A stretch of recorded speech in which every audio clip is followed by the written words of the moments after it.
आप जानते हैं chief justice of India D Y Chandrachud इस देश के मजलूम आम इंसान और लोकतंत्र की सबसे बड़ी उम्मीद क्यों है।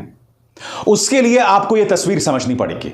आपकी स्क्रीन पर यह तस्वीर देख सकते हैं। यहां पर आप भारतीय जनता पार्टी के एक सांसद जसवंत सिंह भभोर जो कि सांसद हैं और उनके भाई को देख रहे हैं जो कि एक विधायक हैं, और उनके साथ बैठा है यह शख्स जिसका नाम है शैलेश चिमनलाल भट्ट।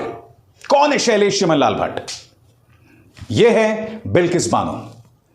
गुजरात दंगों के दौरान बिल्किस बानो के 11 सदस्यों को, परिवार के 11 सदस्यों की मौत के घाट उतार दिया गया था।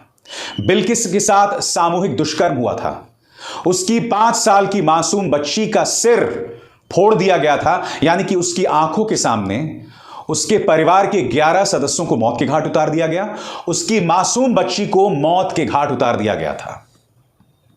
और जैसा कि आप इस मंच पर देख सकते हैं, उनमें से एक गुनहगार जिसका नाम है शैलेश भट्ट, वो भारतीय जनता पार्टी के सांसद के साथ बैठा है और विधायक के साथ बैठा है।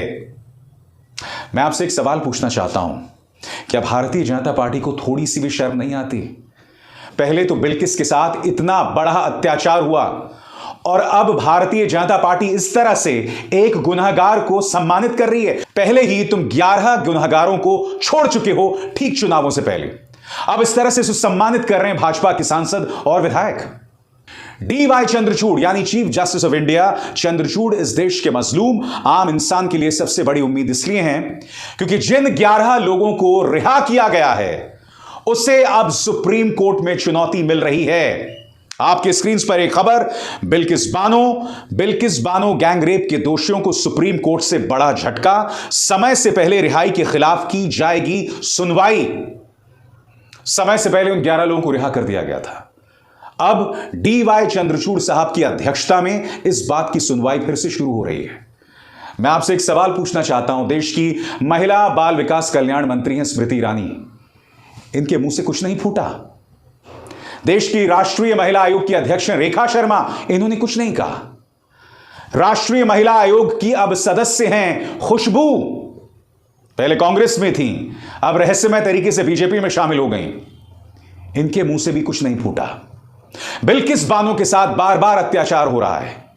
कुछ लोग हैं जो उसकी लड़ाई लड़ रहे हैं, मेरे जैसे पत्रकार उस मुद्दे को उठाते हैं, मगर जैसा कि आप देख सकते हैं भारतीय जनता पार्टी उसके जले पर नमक बार बार छिड़क रही है। Chief justice of India D Y Chandrachud साहब ने उस मुद्दे को फिर से खुलवाया है कि वक्त से पहले उसे रिहा क्यों कर दिया गया।